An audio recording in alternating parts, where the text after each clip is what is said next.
Hi, Netravati kitchen channel ನೋಡುತ್ತಿರುವ ನಿಮ್ಮೆಲ್ಲರಿಗೂ ನೇತ್ರಾವತಿ ಮಾಡುತ್ತಿರುವ ನಮಸ್ಕಾರಗಳು. ಇವತ್ತು ನಾನು ತುಂಬ ಟೇಸ್ಟಿಯಾಗಿರುವಂಥ ಬೀನ್ಸ್ ಕಾಳು ತರಕಾರಿ ಸಾಂಬಾರು ಮಾಡ್ತಾಯಿದ್ದೀನಿ. ಈ ಸಾಂಬಾರು ಮಾಡೋದಕ್ಕೆ ಏನೆಲ್ಲ ಇಂಗ್ರೀಡಿಯೆಂಟ್ಸ್ ತೊಗೊಂಡಿದ್ದೀನಿ ಬನ್ನಿ ನೋಡೋಣ.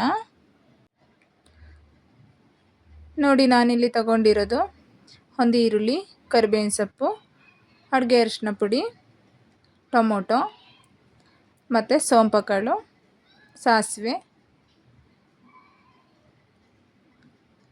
ಧನಿಯಾ ಪೌಡ್ರು, ಖಾರದ ಪುಡಿ, ತೆಂಗಿನಕಾಯಿ ಮತ್ತು ಒಂದು ಸ್ಪೂನ್ ಆಗೋಷ್ಟು ಕಡಲೆ, ಬೀನ್ಸ್ ಕಾಳು, ಆಲೂಗೆಡ್ಡೆ, ಬೀನ್ಸು, ನೂಕೋಲು, ಕ್ಯಾರೆಟು ಇಷ್ಟು ತರಕಾರಿಗಳನ್ನ ನಾನು ಹಾಕ್ಕೊಂಡಿದ್ದೀನಿ. ಒಂದು ಅರ್ಧ kg ಬೀನ್ಸ್ ಕಾಳು ತೊಗೊಂಡಿದ್ದೀನಿ. ನೀಟಾಗಿ ಇಷ್ಟನ್ನು ಕೂಡ ನಾನು ತೊಳೆದ್ಬಿಟ್ಟು ಇಟ್ಕೊಂಡಿದ್ದೀನಿ. ತುಂಬ ಚೆನ್ನಾಗಿರುತ್ತೆ ಸಾಂಬಾರು, ತುಂಬ ಈಸಿಯಾಗಿ ಟೇಸ್ಟಿಯಾಗಿ ಮಾಡ್ಕೊಳ್ಬೋದು. ಬನ್ನಿ, ಮೊದಲಿಗೆ ನಾವು ಒಂದು ಕುಕ್ಕರ್ಗೆ ತರಕಾರಿ ಮತ್ತು ಕಾಳುಗಳನ್ನ ಹಾಕ್ಕೊಳ್ತಾ ಇದ್ದೀನಿ.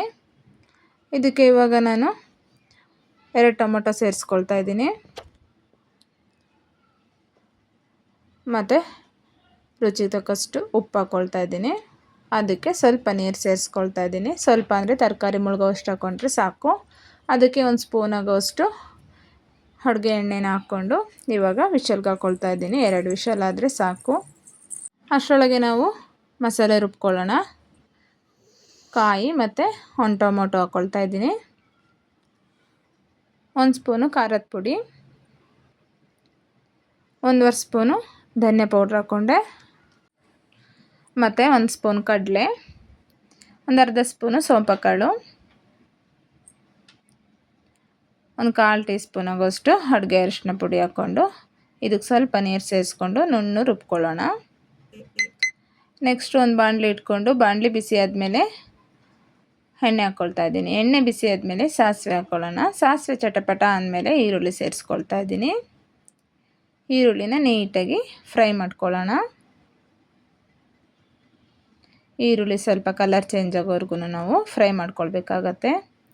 ಇವಾಗ ನಾನು ಇದಕ್ಕೆ ಕರಿಬೇವಿನ ಸೊಪ್ಪು ಹಾಕ್ಕೊಳ್ತಾ ಇದ್ದೀನಿ.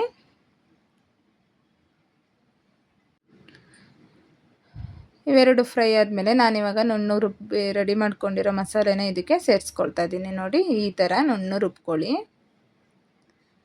ಇದನ್ನೆಲ್ಲ ಇವಾಗ ನಾನು ಸೇರಿಸ್ಕೊಳ್ತಾ ಇದ್ದೀನಿ.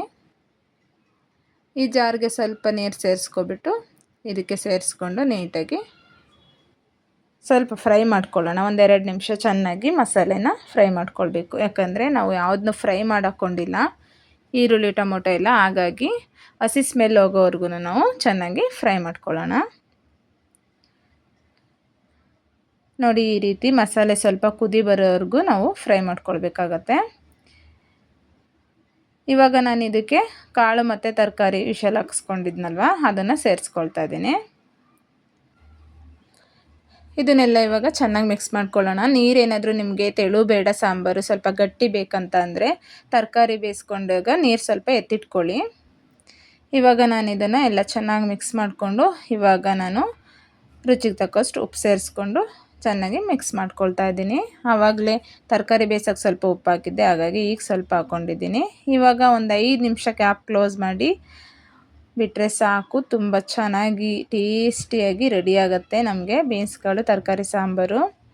ಇದು ಬಿಸಿ ಬಿಸಿ ರೈಸು, ಮುದ್ದೆ ಎಲ್ಲದಕ್ಕೂ ಸೂಪರಾಗಿರುತ್ತೆ. ಇದನ್ನೇ ಸ್ವಲ್ಪ ಗಟ್ಟಿ ಮಾಡಿಕೊಂಡ್ರೆ ಚಪಾತಿ, ಪೂರಿ ಎಲ್ಲದ್ರ ಜೊತೆನೇ ಸೂಪರಾಗಿರುತ್ತೆ. ನೋಡಿ ಎಷ್ಟು ಚೆನ್ನಾಗಿ ಕಾಳು ಬೆಂದಿದೆ ಅಂತ ಹೇಳ್ಬಿಟ್ಟು. ಮತ್ತು ಈ ಸಾಂಬಾರು ಸ್ವಲ್ಪ ಇವಾಗ ತೆಳು ಇದ್ದರೂ ಕೂಡ ಸ್ವಲ್ಪ ಆರದ ಮೇಲೆ ತುಂಬ ಗಟ್ಟಿಯಾಗುತ್ತೆ, ಹಾಗಾಗಿ ಸ್ವಲ್ಪ ತೆಳುವಾಗೆ ಮಾಡ್ಕೊಳ್ಳಿ. ನೋಡಿ, ನಾನಿವಾಗ ಒಂದು ಬೌಲ್ಗೆ ಹಾಕ್ಕೊಂಡು ತೋರಿಸ್ತಾ ಇದ್ದೀನಿ. ಈ ಥರ ಈಸಿಯಾಗಿ ಮಾಡ್ತಿರೋ ರೆಸಿಪಿ ನಿಮಗೆಲ್ಲ ಇಷ್ಟ ಆಗ್ತಾಯಿದ್ರೆ ಪ್ಲೀಸ್ ನನ್ನ ಚಾನಲ್ನ ಸಬ್ಸ್ಕ್ರೈಬ್ ಮಾಡಿಕೊಂಡು ಲೈಕ್, ಕಮೆಂಟ್, ಶೇರ್ ಮಾಡಿ. ಹಾಗೆ ನಿಮ್ಮೆಲ್ಲರ ಸಹಕಾರ ನನ್ನೊಂದಿಗಿರಲಿ. ನೆಕ್ಸ್ಟ್ ರೆಸಿಪಿಯೊಂದಿಗೆ ನಾನು ಮತ್ತೆ ನಿಮ್ಮೊಂದಿಗೆ ಸಿಗ್ತೀನಿ. ಅಲ್ಲಿವರೆಗೂ bye bye. Thank you for watching.